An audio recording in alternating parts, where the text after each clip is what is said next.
Corona जैसे घातक महामारी के बीमारी के दौर में जहां एक तरफ लोग ऑक्सीजन की कमी के कारण दम तोड़ रहे हैं, वहीं दूसरी ओर कस्बा भदोही में कुछ लोग ऑक्सीजन सिलेंडर की चोर बाजारी, काला बाजारी करके उसे महंगे दामों पर लोगों को चोरी छुपे बेच रहे हैं। उक्त सूचना के आधार पर स्वाट टीम द्वारा कस्बा भदोही अंतर्गत सालीमपुर फत्तूपुर के पास बंद पड़े अन्य वर्कशॉप के अंदर दबीश देकर मौके से ऑक्सीजन सिलेंडर की काला बाजारी एवं चोर बाजारी करते हुए 2 अभियुक्तों सुग्रीव कुमार मोदनवाल और श्याम गुप्ता को गिरफ्तार किया गया, जिनके कब्जे से मौके से 6 ऑक्सीजन सिलेंडर खाली तथा 3 ऑक्सीजन सिलेंडर भरा हुआ बरामद हुआ है।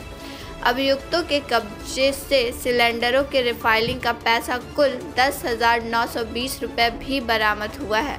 दोनों अभियुक्तों को गिरफ्तार कर इनके विरुद्ध अपराध संख्या 97/2021 धारा 269, 270, 420, 120B भादवी तथा धारा 3 महामारी अधिनियम का अभियुक्त पंजीकृत किया गया है और दोनों अभियुक्तों का चालान न्यायालय में किया गया तथा उक्त ऑक्सीजन सिलेंडरों के संबंध में घटना में शामिल अन्य लोगों की भी जांच व तलाश की जा रही है। गिरफ्तार करने वाली टीम में विनोद दुबे प्रभारी स्वाट टीम, तुफैल अहमद, नागेंद्र यादव, नीरज यादव, सुनील कन्नौज, चालक सुभाष सिंह शामिल थे। ये क्या मामला है आपका? पिछले काफ़ी दिनों से हम लोग को सूचना प्राप्त हो रही थी कि जनपद भदोही में जो ऑक्सीजन सिलेंडर की काला बाजारी चल रही है, इसी क्रम में हम लोगों के द्वारा गुप्त जांच की गई, जिसमें कल 2 लोगों को इसमें पकड़ा गया है, जिसमें एसओजी की टीम भी लगी हुई थी और हमारे इंस्पेक्टर जो भदोही हैं वो भी इसमें लगे हुए थे। तो ये वो 2 लोग हैं, इसमें एक का नाम सुग्रीव है और दूसरे का नाम श्याम गुप्ता है।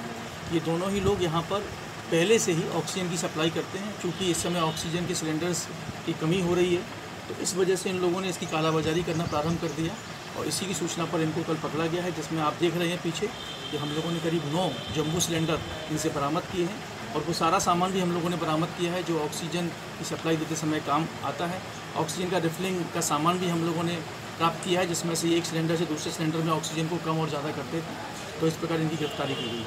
ये सर कहाँ सप्लाई करते थे, इनको ऑक्सीजन कहाँ से उपलब्ध होती है? ये एक पुराने ठेकेदार हैं और यहाँ के जितने भी प्राइवेट हॉस्पिटल्स हैं इसमें काफ़ी समय से ये काम कर रहे थे। क्योंकि इस समय जब ऑक्सीजन की ज़रूरत ज़्यादा मात्रा में लोगों को हुई तो उन्होंने इसकी कालाबाजारी प्रारंभ कर दी है। इन्होंने किन किन लोगों को सप्लाई की है इसके बारे में विवेचना के माध्यम से पता चलेगा और उन लोगों से भी पूछताछ की जाएगी कि क्या उन्होंने इन्हें किस तरीके से बेचा है और किस आधार पर उन्होंने इसे खरीदा है, इसकी आगे जानकारी दी जाएगी। कितने में ये ब्लैक कर रहे थे सिलेंडर को?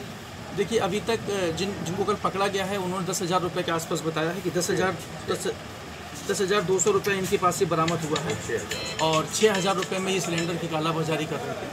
तो इस प्रकार, और हो सकता है कि ये कम और ज़्यादा में भी किसी को देते हों। ये जब आगे विवेचना होगी तो उसमें क्लियर होगा कि ये कितने रुपए में किस किस को सिलेंडर दिए। सर सरकारी सप्लाई भी ये लोग जोड़े थे क्या? L2 में ऐसी चीज़ें आ रही थी कि L2 में भी ये लोग सप्लाई कर रहे थे? आपकी बात बिल्कुल सही है और ये लोग L2 में यहाँ पर सप्लाई दे रहे थे, लगातार सप्लाई दे रहे थे। लेकिन इसी बीच जब ऑक्सीजन सिलेंडर्स की कमी पड़ रही थी तो ये उसी में से काला बाजारी कर करके अब इसमें किस किस की मिली भगत है ये आगे जांच का विषय है और विवेचना के माध्यम से वो सब जो भी दोषी होंगे उन सबको पकड़ा जाएगा और सबको जेल भेजा जाएगा। इन सिलेंडरों का क्या होगा? अभी फिलहाल ये सिलेंडर जो है इनको हम लोग अभी मालखाने में जमा होंगे, लेकिन चूंकि ये इस समय की ज़रूरत का सामान है तो हम कोशिश करेंगे कि जल्द से जल्द इसे रिलीज किया जाए और तत्काल इसको जो है विभिन्न अस्पतालों में या जहाँ पर इसकी ज़रूरत होगी वहाँ इनको भेज दिया जाए, जिससे ये पुनः अपने कार्य में लगे जाए। सर एक चीज़ ये समझना चाह रहे हैं कि ये अगर जैसे सरकारी और प्राइवेट सप्लाई कर रहे थे तो सिलेंडर जहाँ से रिफिलिंग करा रहे थे तो वहाँ से तो अगर देखा जाए तो बहुत गिनती के आ रहे थे, तो क्या इसमें जो L2 के कर्मचारी हैं या अन्य लोग भी मिले हो सकते हैं? क्योंकि बिना उनकी मिली भगत के वहाँ से तो निकल नहीं सकता है वहाँ की सप्लाई का। देखिए, अभी इसमें किसी संभावना से इनकार नहीं किया जा सकता है, इसीलिए हमारे इंस्पेक्टर भदोही के द्वारा इसमें मुकदमा दर्ज किया गया है। इसकी विवेचना की जा रही है और उम्मीद है कि CDR के माध्यम से, सर्विलांस के माध्यम से जो भी सटीक जानकारी होगी उसको विवेचना में सम्मिलित किया जाएगा और सभी दोषियों को नियमानुसार कार्रवाई करके जेल भेजा जाएगा। सर इसमें कितने लोग हैं? अभी फ़िलहाल 2 लोग पकड़े गए। और सर कोई फरार भी इसमें? कितने लोग फरार है इसमें? नहीं, फरार कोई नहीं है इसमें, 2 ही लोग पकड़े गए हैं। इसके बाद विवेचना के माध्यम से आगे लोग जो भी आएंगे उनको जेल भेजा जाएगा।